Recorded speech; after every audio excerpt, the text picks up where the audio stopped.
आज के स्टडीज के इस लेक्चर में बात करेंगे मेंटेनेंस के मामले की। मेंटेनेंस के मामले में पति से कई बार कोर्ट के अंदर कुछ सवालात पूछे जाते हैं और खास तौर से उस वक्त जब पति अपनी गवाही दे रहा होता है और पत्नी के वकील साहब क्रॉस क्वेश्चन करते हैं, उस वक्त पति से कुछ इस तरह से सवालात पूछे जाते हैं और ये सवालात कई बार बीच बीच में ही पूछे जाते हैं। जब स्टेटमेंट रिकॉर्ड ना हो रहा हो उस वक्त भी ये सवाल पति के ऊपर दागे जाते हैं। अब पति को इन सवालों का जवाब किस तरह से देना है, इन सवालों के जवाब क्या हो सकते हैं, किस तरह से देना है, किस तरह से वो अपना बचाव कर सकता है और किस तरह से इन सवालों का सामना कर सकता है। आज की स्टडीज के इस लेक्चर में अनुमानित 20 सवाल ऐसे मैं आपके समक्ष रखने वाला हूं जो अक्सर कई मामलों में कई पतियों से पूछे गए हैं और आपसे भी पूछे जा सकते हैं। तो इन 20 सवालों में से आपसे ना जाने कितने सवाल पूछे जा सकते हैं, तो इन सवालों को नोट कर लीजिए और इनके जवाब अभी से रट कर रख लीजिए। जब भी आप मेंटेनेंस के केस में जाते हैं या किसी अन्य केस में भी जाते हैं जो पत्नी के द्वारा किया गया, आपके द्वारा किया गया, तो कुछ सवालात यही पूछे जाएंगे आपसे वहां पर और आपको इनके बिल्कुल सही सही जवाब देना होगा। अगर आपने कुछ भी गड़बड़ किया तो आप बुरी तरीके से अपने केस में वहां पर फंस भी सकते हैं। जय जिनेंद्र, हम केस जैन। वीडियो को लाइक और शेयर कर दीजिए और इस तरह के जजमेंट्स का पैकेज पाने के लिए जिसमें लगभग आपको 200 जजमेंट्स मिलते हैं या अन्य किसी जानकारी के लिए दिए गए नंबर पर आप हमें संपर्क कर सकते हैं। चलिए शुरुआत करते हैं। नोट करिए पहला सवाल। आमतौर पर सभी केसेस में चाहे पति ने केस किया हो चाहे पत्नी ने केस किया हो, पहला सवाल पूछा जाता है आपकी शादी कब हुई थी। तो आपको शादी की डेट, शादी का स्थान, कहां से हुई थी और कब हुई थी, ये दो चीज हमेशा याद रखिए। कई लोग भूल जाते हैं और कोर्ट में नहीं बता पाते हैं कि डेट क्या थी, अक्सर भूल जाते हैं। तो डेट और स्थान याद रखिए और यह भी याद रख सकते हैं कि दिन में हुई थी कि रात में हुई थी, तो यह भी याद रखिएगा। नंबर 2, आप कब से अलग रह रहे हैं, पति पत्नी कब से अलग रह रहे हैं। यह सवाल बहुत महत्वपूर्ण होता है, खासतौर से डाइवोर्स के मामले में, मेंटेनेंस के मामले में और अन्य मामलों में भी। तो आप इस सवाल का जवाब भी रट के रखिए, किस तारीख से आप लोग अलग अलग रह रहे हैं।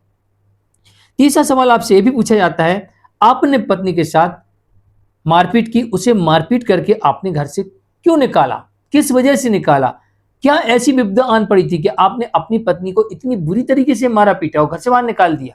क्योंकि पत्नी ने अपने केस में आरोप लगाया कि मुझे घर से मार के, पीट के, धक्के मार के बाहर निकाला है।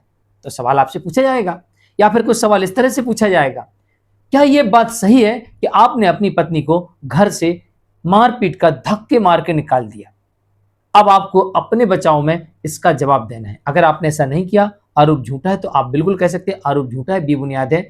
अब कैसे पत्नी गई थी, अपने माँ बाप के साथ गई थी, आपके घर पर कोई सीसीटीवी लगा, वो रिकॉर्डिंग, कोई वीडियो है वहां का रिकॉर्डिंग, आप भेज के आए थे, तो आपको ये स्पष्टीकरण भी देना है कि वाइफ कैसे गई थी, हमने नहीं मारा पीटा। और अगर आपने मार पीट के भगाए हैं तो पत्नी इसका सबूत देगी कि भाई देखो हमको मारा था, पीटा था, हमने पुलिस बुलाई थी, पड़ोसी के गवाह हैं, पुलिस इन्वेस्टिगेशन है या मेडिकल रिपोर्ट है, XYZ जो भी होगा। तो आप इस तरीके से आपको जवाब देना पड़ेगा। नंबर 4, आपके वकील साहब, पत्नी के वकील साहब आपसे यह भी पूछ सकते हैं कि यह बात सही है कि आप दहेज मांगते थे। यह बात सही है कि आप दहेज मांगते थे, इसका मतलब ये होता है कि आप दहेज मांगते थे, यह बात सही है। तो आप अगर नहीं मांगते थे और आपके पास झूठा आरोप है तो आपको तत्काल इसका जवाब देना है हमने कभी दहेज नहीं मांगा, हम दहेज के विरुद्ध थे। अगर नहीं लिया है तो हमने कभी लिया भी नहीं है, कभी मांगा भी नहीं है, हमारे पास झूठे और बेबुनियाद आरोप हैं। अब पत्नी जिस दिन से मेरे घर में रह रही है उसको मैंने क्या क्या खरीद के दिया है, अगर मैं दहेज मांगता तो ये पत्नी को थोड़ी देता। तो आपको यह भी स्पष्ट करना है। नंबर 5, क्या यह बात सही है कि आप इतने लाख रुपए दहेज लेकर भी संतुष्ट नहीं थे, या इतना सामान लेकर भी आप संतुष्ट नहीं थे। अगर आपने कोई पैसा नहीं लिया है तो आपको साफ कहना है साहब हमने कोई पैसा नहीं लिया। जब लिया ही नहीं है तो बात ही खत्म हो गई। दूसरी बात, अगर आपने कोई सामान नहीं लिया तो आप कह सकते हैं हमने कोई सामान नहीं लिया, और लिया है तो हमने मांग के लिया, तो वो बताइए, तो आप फंसेंगे। और अगर उन्हें गिफ्ट दिया है तो आप बताइए कि साहब हमने तो मना किया था, इन्हें अपनी बेटी को गिफ्ट उपहार के तौर पर दिया, ना कि दहेज है। और अगर ये सामान वो वापस ले गए हैं तो वो भी प्रूफ के साथ बताइए कि साहब जो सामान था वो सारा ले भी गए हैं। नंबर 6, आपकी एजुकेशन क्या है, आपकी शिक्षा क्या है, ये भी आपसे पूछा जाएगा, क्योंकि मेंटेनेंस का केस है तो आपको एजुकेशन भी पूछा जाएगा। इससे आपकी काबिलियत पता लगती है और इससे पता लगता है आप कितना कमा सकते हैं, आपकी इनकम क्या हो सकती है। तो आपको अपनी एजुकेशन के बारे में सही जानकारी देना, क्योंकि एफिडेविट में भी सही जानकारी देना पड़ेगा। नंबर 7, आपकी इनकम क्या है, या फिर उनके वकील साहब ये पूछ सकते हैं क्या ये बात सही है कि आपकी आमदनी, आपकी सैलरी 1 लाख रुपए महीने है। मान लीजिए 1 लाख है, पत्नी ने 1 लाख लिखा अपनी पिटीशन में, तो वही वो आपसे सवाल करेंगे, पिटीशन में जितना लिखा वो उतना ही सवाल करेंगे कि भाई जो भी लिखा 1 लाख, 1.5 लाख, 50,000 जो भी लिखा वही बोलेंगे क्या ये बात सही है कि आपकी सैलरी 1 लाख रुपए महीने है।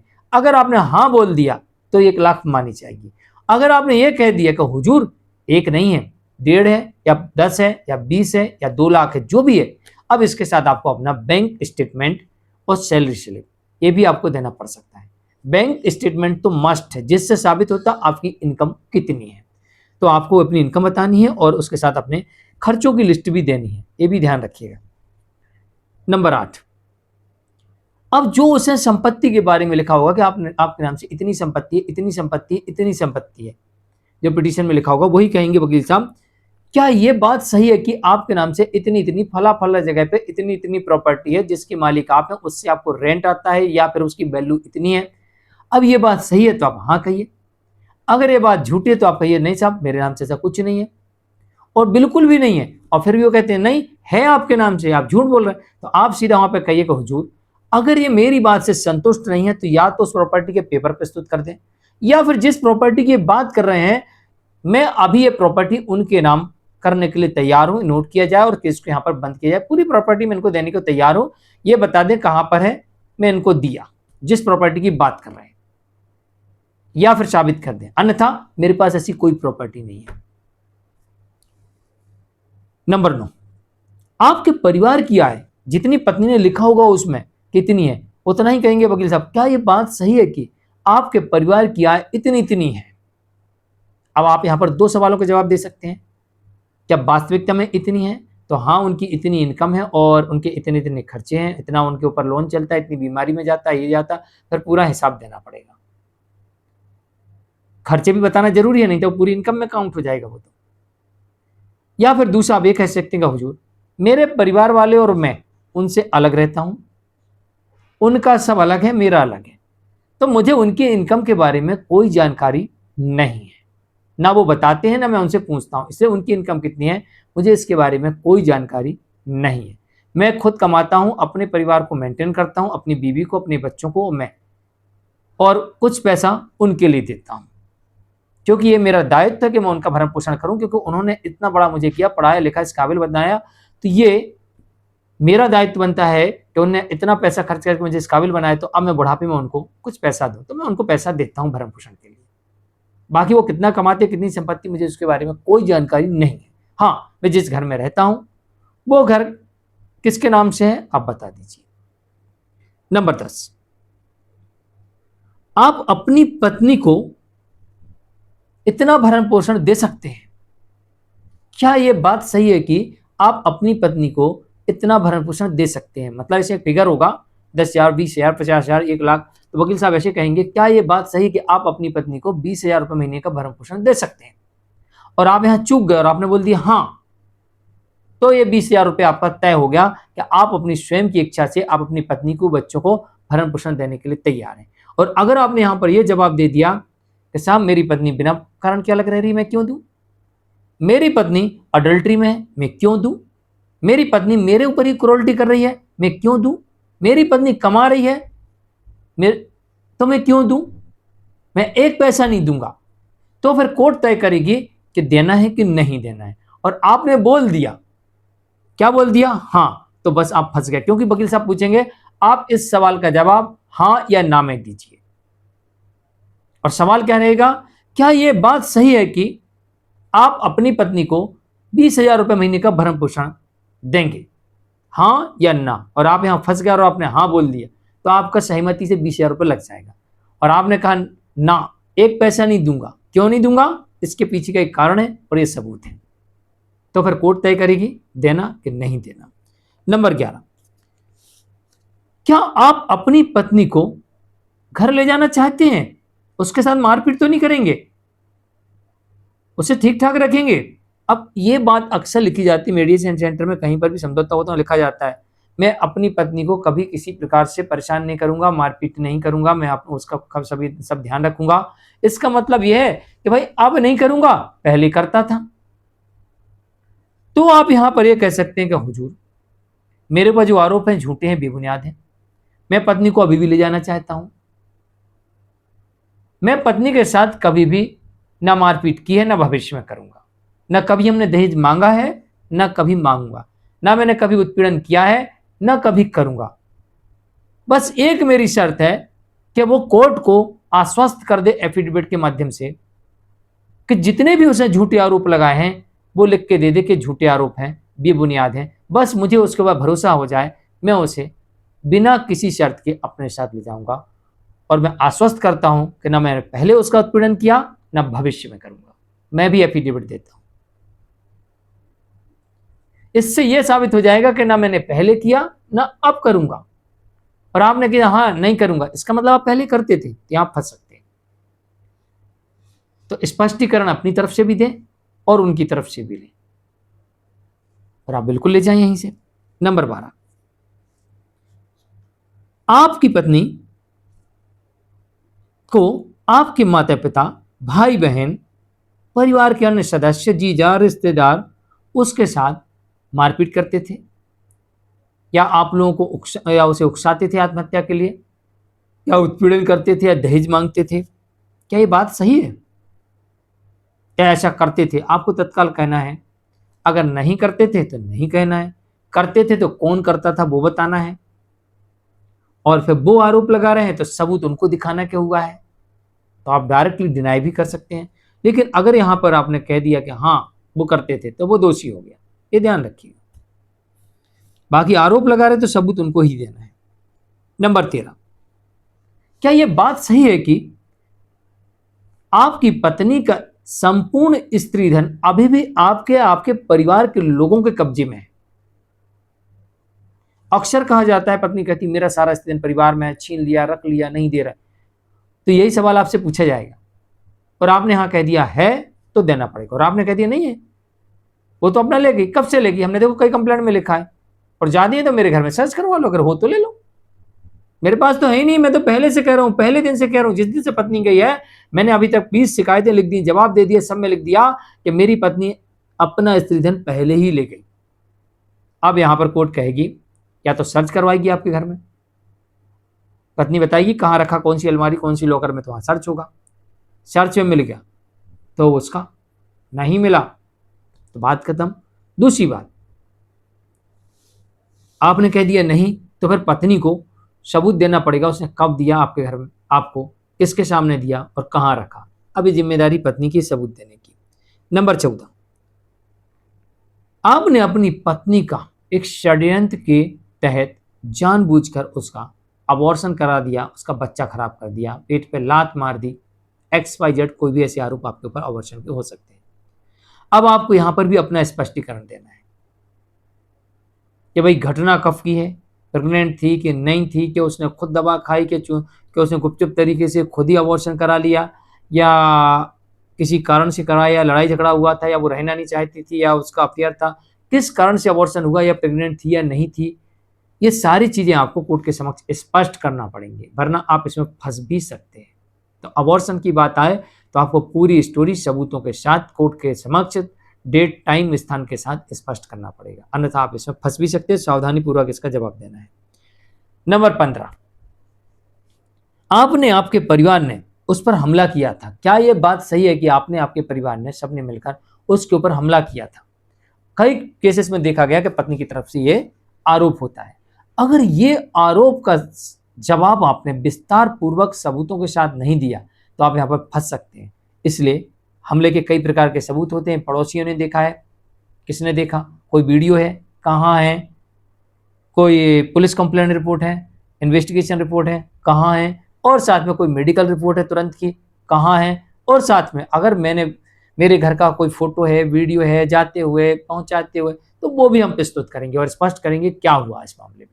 तो यहाँ पर बहुत सावधानी पूर्वक आपको अपना पक्ष रखना होगा।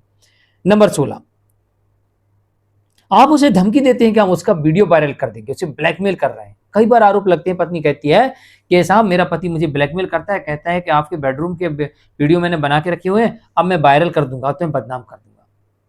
तो भाई कहती है तो मैंने कौन सा वीडियो वायरल किया, कौन सा बनाया, कब है, मेरे पास कहां है, किस आधार पे कह रही हो, कब कहा, किसके सामने कहा, आप मेरे पर झूठे आरोप लगा रहे, या फिर कब बनाए वीडियो, आप बताइए मुझे, कहां है वीडियो, बताइए। तो इस सवाल का जवाब भी बहुत सावधानी पूर्वक आपको देना होगा। नंबर 17, आप उस पर शक करते हैं, आपके परिवार की उसके ऊपर शक करने की आदत बन चुकी है। वो किसी से बात करे, कहीं जाए, कुछ भी करे, जरा सी लेट हो जाए, आप शक, किसी फोन पे बात, आप शक करते हो कि भाई इसका तो किसी के चक्कर चल रहा, किसी के साथ चक्कर चल रहा। तो ये भी एक प्रकार की मेंटल क्रूरटी और इस पर भी आपको सजा हो सकती है। तो भाई कब किया, किसके सामने किया, इसका जवाब भी आपको विस्तार पूर्वक देना है, और नहीं करते तो हम लोग नहीं करते थे। ये सारी चीजें आपको कोर्ट के सामने अपनी स्टोरी सुनाकर कोर्ट को संतुष्ट करना पड़ेगा, मतलब पूरे विस्तार से बताना पड़ेगा। जल्दबाजी में जवाब मत दिया करिए। अगर आपको प्रेशर बनाया जाए कि भाई 1 मिनट में जवाब दें, आमतौर पर विपक्षी वकील ऐसे सवालों में जब प्रेशर बनाते हैं, हाँ या ना में जवाब दें, जल्दी जवाब दें। आप न्यायालय से कहें कि हुजूर इस सवाल का जवाब मैं विस्तार पूर्वक दूंगा, डिटेल में दूंगा, स्थान समय के साथ दूंगा, तो हाँ और ना में नहीं दिया जा सकता और ना जल्दी दिया जा सकता, एक एक शब्द में डिटेल में बताऊंगा। या तो ये सवाल वापस ले लें या फिर मुझसे इसका पूरा विस्तार पूर्वक जवाब लें, तभी न्याय हो पाएगा।